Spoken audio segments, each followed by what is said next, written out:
Hello everyone and welcome to the program Talk Sport on Global Television. I am Samuel Odi. Many thanks for joining on today's edition of the program.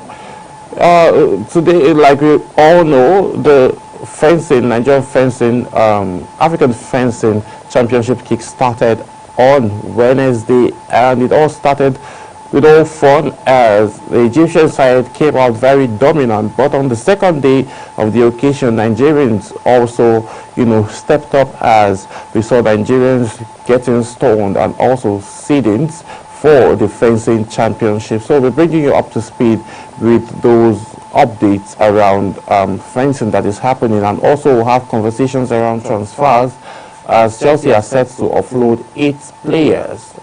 Manchester City defeated Juventus in the Club World Cup to reach the final round of 16, and then we saw Real Madrid still advancing to the round of 16. So we'll be having all of these conversations and more, but we'll be starting from the home front as always. We'll be talking the Nigerian fencing now as Akin Soye stones top seeds as African fencing champion. Nigerian Oluwafemi Folayemi Akinsoye delivered one of the standout performances of the 23rd African Fencing Championship, pulling off a major upset in the individual men's Sabre event by defeating top seeds and Olympic silver medalist Fares Fadjen of Tunisia in a preliminary round as of Thursday. The 24-year-old, who recently switched alliance to Nigeria after representing England in the cadets and the junior levels, edged Fanjin 5-4 in an intense bout that sent shockwaves through the competition and sparked jubilant celebrations among Nigerian supporters. His victory over the Paris 2024 silver medalist not only marked a personal milestone but also secured his place in the knockout stages. Akinsoye carried his momentum into the round of 16, where he dispatched Algerian's Latif Ibrahim with a commanding 15-9 win. However, his impressive run came to an end in the quarterfinals, where he fell 15-18 to the 6-seeded Ahmed Fadjiri of Tunisia. So still, Akinsoye is still up and is still, doing exploits and wave and performing and showing the resilience of the Nigerian spirit. So we'll see how well this competition will continue since it will be coming to an end this weekend. We'll see how well Nigerians would participate and also get themselves ready in line with moving forward and helping get standards in the team. So moving on, let's talk track and field, where Ofili Chukwuma to light up ATX Sprint Classic. Nigerian sprint star Favor Ofili and Rosemary Chukwuma has been confirmed for the 2025 ATX Sprint Classic scheduled for Saturday, June the 28th at the Southwestern University in Georgetown, Texas, where they will go head-to-head with some of the world's fastest sprinters in the women's 100 meters event. Ofile returns to track and field for the first time since making global headline in May when she shattered the women's 150 meters world record at Adidas Atlanta City Games with a blustering 15.85 seconds. The 22-year-old speed star, who also holds Nigeria's 200 meters record at 21.96 seconds, remains one of the most versatile and dominant forces in global sprinting. Her 100 meters season's best of 10.94 seconds makes her one to watch in Texas. Chukwuemeka, on the other hand, enters the meet in the red hot from the 23-year-old as he clinched a season's best of 11.3 seconds at the Star Athlete Sprint Series in Florida earlier this month, booking her spot at the 2025 World Championship in Tokyo. Now, there's been a lot of controversies going around Favour Ofile, but the Director General of National Sporting Commission here in Nigeria have said that he has spoken with Favour and her alliance still remains with Nigeria. So still, Favour Ofile will be running under the flagship of Nigeria, as no final approval has been made by the World Athletic Federation on the switch alliance that Favour Ofile is pushing to. According to the DG, he says Favour Ofile will still be representing Nigeria. So, ahead of all of these competitions, World Championship getting set to come up in September in Tokyo, and also the conversations of Favour Ofile switching alliance, we'll see how well to pan out. So, if Favour Ofile has qualified to run in the World Championship in Tokyo under the flagship of Nigeria, so we'll see what will happen if her alliance will be switched. If she will be switching alliance, will she still run under the, if it gets approved obviously by the world body, will she be running in the World Championship, or she would not run, or she would run for Nigeria, and then after the World Championship, then she can now go back and then switch her alliance with the Turkish outlets. But let's see how all of this will be panning out as we're getting set and getting warmed up for events that will be coming up later in the month. So moving on, let's talk NPFL, as Zubairu sets to replace Magnus as Plateau's United technical advisor. So moving on, the Plateau United are close to appointing Aliyu Zubairu as their new technical advisor prompt. And then looking at this now, Zubairu left El Kelemi Warriors this month following the expiration of his 2-year contract.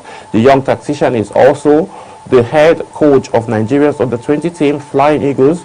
He will replace Magnus, who has been in charge of the Plateau United for the past 2 seasons. Plateau United are undergoing a major shake-up ahead of the new seasons. The Jos clubs are also looking to replace their general manager. So looking at this now, basically as he stands, Aliyu Zubairu is obviously the head coach of the Flying Eagles, and they are getting themselves warmed up, ready for Flying Eagle on the 20 World Cup that will be coming up later in the year. And now we're seeing recent developments that he, back home here, aside being the head coach of the Flying Eagles, he's getting himself ready to take a job with Plateau United. Now let's look at it ahead of the 2025-2026 season that will be coming up in the month of August. So looking at this now, should he take this job? These are questions that Nigerians are asking and fans globally are asking. Should he take the job or focus more his attention with the Super Eagles, rather with the Flying Eagles? Now, it's a whole lot needs to be put into consideration, because the last time the Flying Eagles won a trophy was over a couple of 5 years ago. So now it's very, very crucial for them to advance and then go deeper into this competition. We saw them finishing with a gold medal, and they just concluded African Cup of All Nations, on the 20 African Cup of All Nations just a couple of months ago. So now let's see how well he will be able to manage. Will he be able to manage the job with Plateau United and also have 100% attention focused on the Flying Eagles? That is something he should look at, or the job would be accepted by him, and then immediately after the World Cup, then he would go and resume fully. So Nigerians, in the long run, Nigerians are calling for his total and 100% availability for the Flying Eagles, because winning and advancing further in that competition is actually very, very key for Nigeria and also the Flying Eagles. So let's see how well that will pan out for him as he gets set to, make a decision on where to continue or if he would take the job. So moving on, let's talk transfers as AC Milan line up move for Araujo Dari. Serie A giants AC Milan are looking to bring KRC Genk striker Tolu Araujo Dari to San Siro at the end of the summer. Rossinius wants to rebuild their squad after an overwhelming campaign last term. They also have a new coach, Maximiliano Algerio, in charge. The 24-year-old was top scorer in the Belgian Pro League last season with 22 goals and 7 assists. The Nigerian international has recently been linked with Belgian giant Bayern Munich and Borussia Dortmund, as well as Manchester United from the EPL. Araujo Dari joined Genk from French club Amiens SC in January of 2023 at the cost of £5 million. Now, his outstanding performance in that feat have actually, sparked up interest from world-class clubs like Borussia Dortmund, Bayern Munich, and also Manchester United. Just a couple of days ago, Araujo Dari aired his report, his mind about the fact that he has always been a fan of Manchester United, and certain he would be happy if a move to Manchester United would happen. So with this recent development, now we are seeing AC Milan, wanting to land this striker, but now release clause and prize money hasn't been placed on the table, but conversations have been ongoing with AC Milan and the agents of Araujo Dari. So we'll see how well all of this will pan out, and in the next couple of weeks the transfer window will be shutting up, and then we'll be waiting to see what happens in January, and then we'll see the switch that would happen for each of these teams. So moving on, let's talk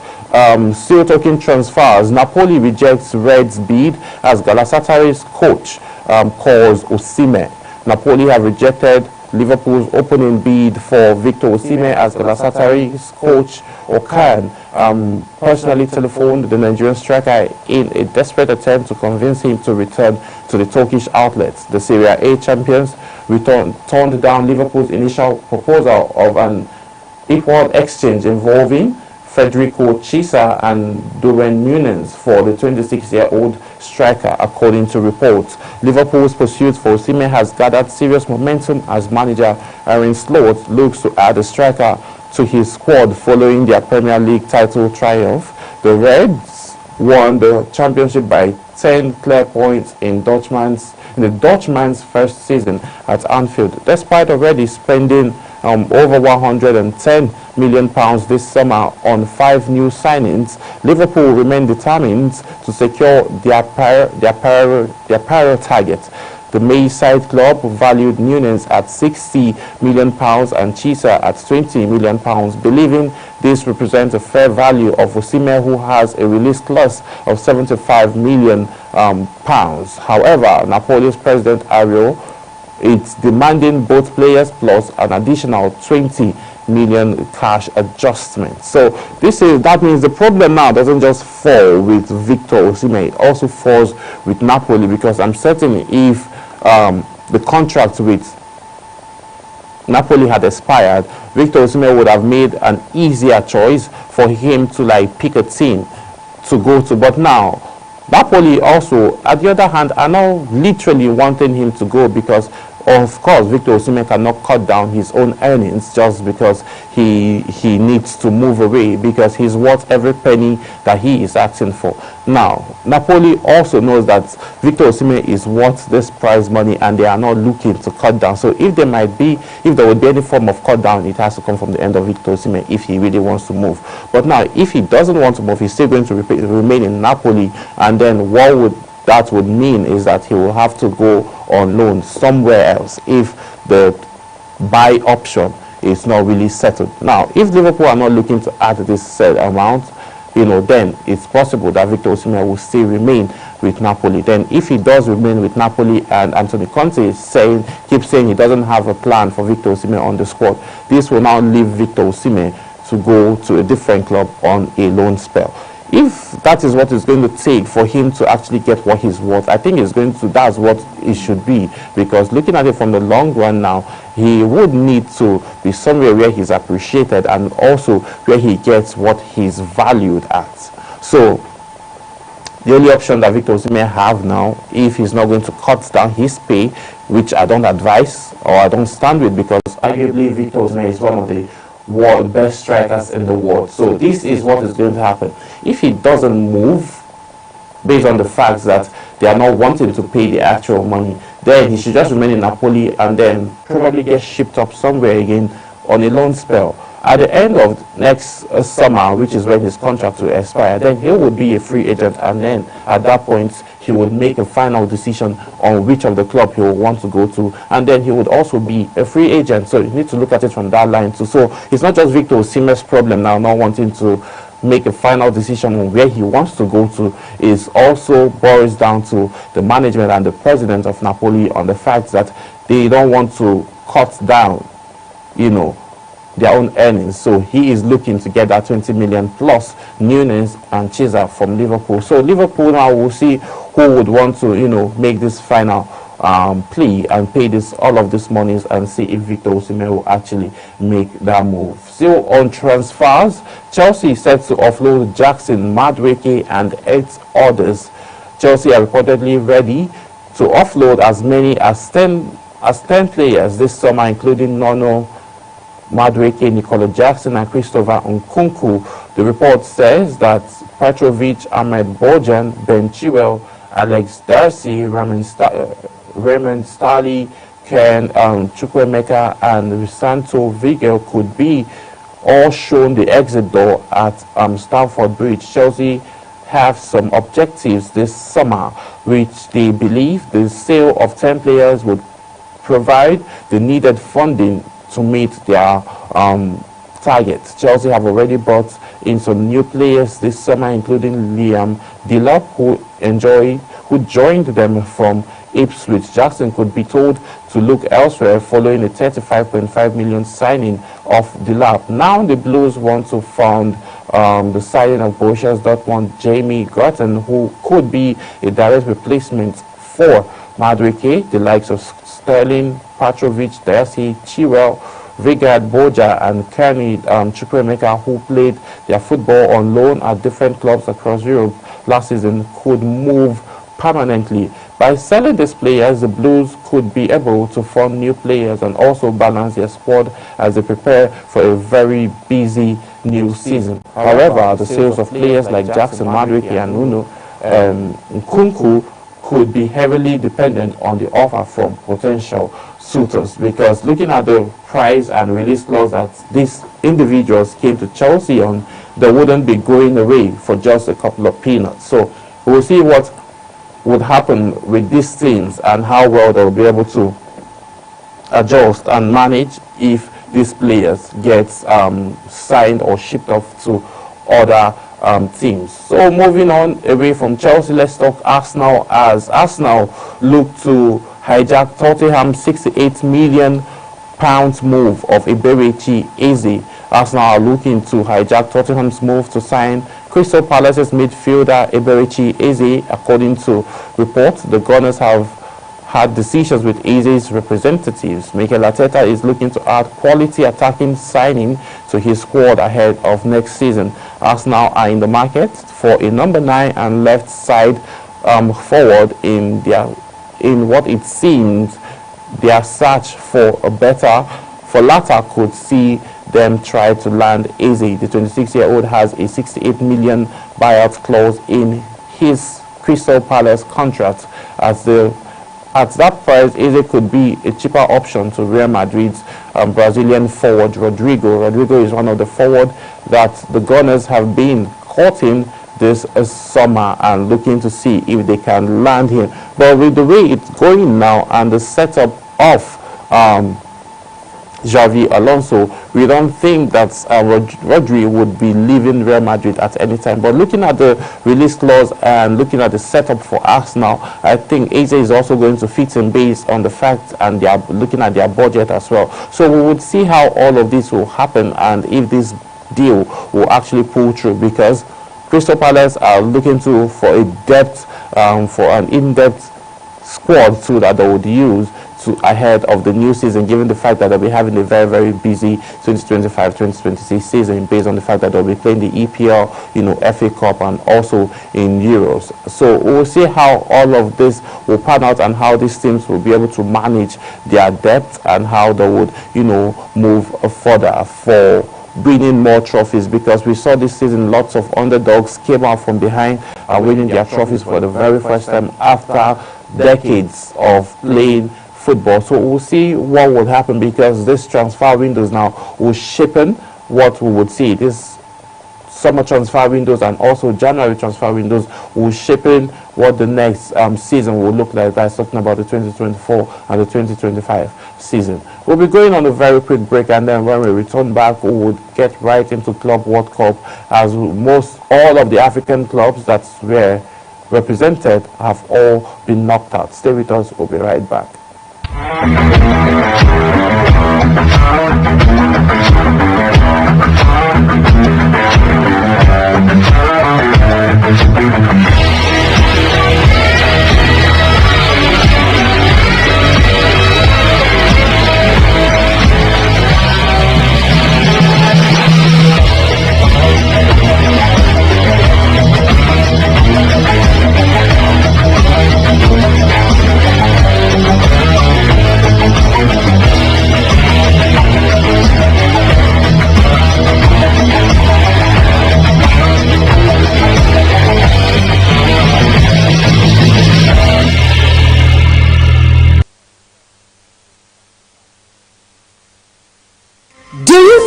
That global television can be watched in Nigeria and all over the world. Download the Global TV Nigerian mobile app for Android and iOS devices to watch global television real-time from around the world. What are you waiting for? Start downloading and stay connected to global television.